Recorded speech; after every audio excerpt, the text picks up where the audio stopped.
you are a CEO or a founder and you want to go on a vacation while everything runs smoothly in your company, you get leads, you get sales, you make money, your clients are taken care of, then listen in, this video is right for you. Weirdly, while I was doing my research, no one has created a video on this topic. So hopefully this helps you vacation with peace so that your business keeps running, thriving, surviving. Let's talk about it. Number one thing is plan the outcomes as a team. So before I went, this is what I told my team. Here are my expectations. The content needs to go out. The content needs to be edited in advance for the future. The emails need to go out. Obviously, customer service and community needs to be taken care of. And most importantly, client coaching and coaching calls need to be taken care of. On top of that, my team also worked on other projects that are coming out soon, which one of them was Vortex 2.0. Some trainings are gonna be updated and upgraded for our Vortex Mastermind clients. So some of them my team is doing, which they worked on while I was away, on top of doing the daily recurring thing, keeping the machine running, and also making sure that the sales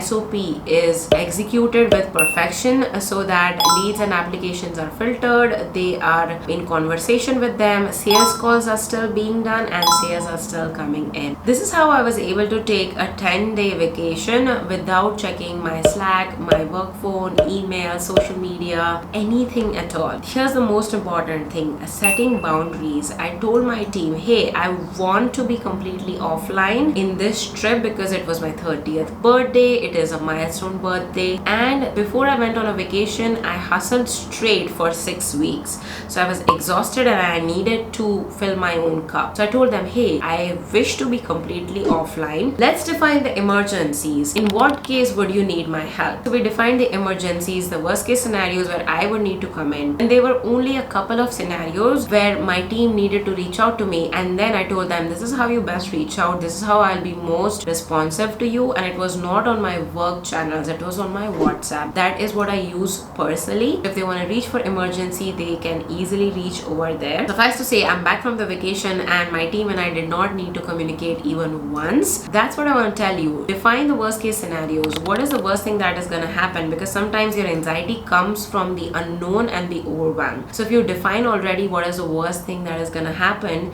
you can already be like, if else. If this happens, then we do this. If this happens, then we do that. And so you are able to calm your nerves a bit and you can just set various scenarios with your team, which comes to the next point, which is empowered leadership. A lot of times leaders don't want to walk away or feel anxious walking away because they don't trust their team. They don't feel like the team will do a good job. So you want to ask yourself as a leader, have I empowered my team to take the decisions? Remember, in the past, if you have scolded your team for making mistakes or taking decisions or whatever, then they will likely feel not confident about making those decisions. Even if they make those decisions and those decisions turn out to be wrong and then you punish them for it, they will not again feel confident about taking any decisions while in your absence. So what you want to communicate to them is, I trust you to make the right decisions with the data that you've got. Yes, you want to focus on data more than emotions. Yes, you want to focus on how you can make the best decisions with the data and the situation and the information that you have right now. If it turns out to be a bad decision, it's all right. We can discuss and we can learn from it and I can give you feedback. That's it. And if it turned out to be a good decision, then they feel confident.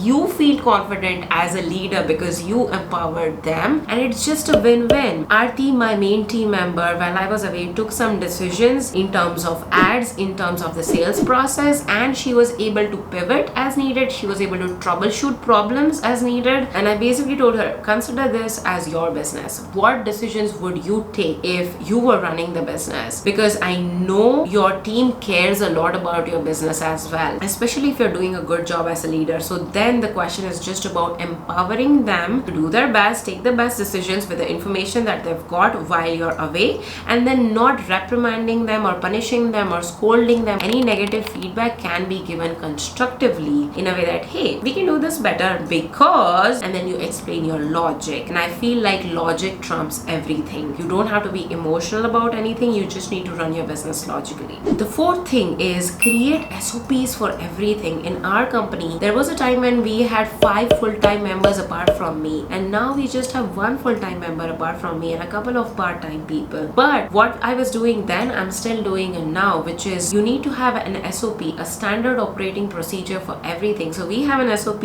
of what happens when Ruta is on vacation. So you want to write it down, all the scenarios, and then we have SOPs about the content machine, about the customer service, about community management, about client coaching, about sales SOP. And before I go on vacation, I go through all the SOPs once more with the team. Then we are on the same page, and this way, if we need to make any updates to the SOPs before I leave, we can just do that, because the beautiful part of SOPs is they can keep getting better and better and better, and that's what you want to focus on. SOPs is important because you need to be able to trust your team. You cannot be always present for one reason or the other. Maybe you want to take a vacation, maybe your health needs you to focus on yourself for a while, maybe your family needs you for a while, which has happened a lot of times in the last few years where I was unable to work and my team beautifully handled everything. And this video, I feel like, is so important for you if you want to scale your business, if you want to grow your empire, and you want to be a confident CEO and an empowering leader. Then be disciplined. I know this business is your baby and you will feel like, oh, I'm just gonna check my Slack, I'm just gonna check my DMs, still check my sales. Be disciplined. This vacation is for you. You want to work hard, play hard, and you need this time to detach so that you can actually think about it and have white space and have no other input coming from any other places, news, social media, team, any other people around you, so that you can go and think. I know Sarah Blakely, who is the founder of Spanx and a billionaire, she takes these alone trips by herself. Once every few months, she locks herself in a cabin and she just has the best time thinking, reading, all of that. Same with Bill Gates. He also takes thinking vacations, as he likes to call it, and just is there by his own, working on his thoughts. I think this is so important, and this becomes easier when you change your environment, because when you're at home, you have a routine, you have triggers, and you have work stuff coming up. But when you're changing environment, you're traveling to a new place, staying at a new place, exploring new place, meeting new people, you have a chance to make new memories, to gain new inspiration, to nourish your creativity. And I think it's so worthwhile as a CEO, as a founder, as an artist, as a creator, to just fill your own cup. I like to take 2 big vacations off social media every year. I will take vacations here and there in the middle as well, but they are not as long, and sometimes they might not be social media free. But I do like to take